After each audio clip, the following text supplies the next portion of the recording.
ուզում եմ շատ ավելի վտանգավոր բանի մասին խոսել։ Լրատվամիջոցները բացահայտեցին, ինչի մասին ի դեպ խոսեց հենց ինքը Նիկոլը կառավարության նիստում, որ Իրանից հսկայական տոննաներով, հսկայական քանակությամբ, ուրեմն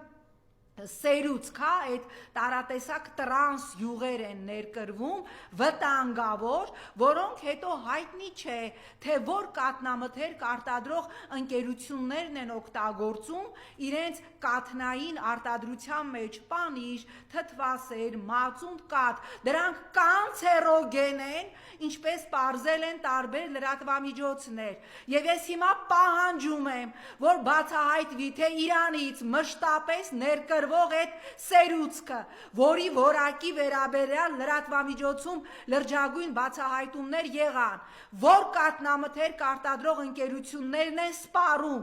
եւ մենք ինչ թույն ենք ուտում թթվասերի, մածունի եւ կաթի հետ։ Այդ հերիք չի, այդ գներներ ժամ-ժամ, րոպե-րոպե բարձրացնում եք։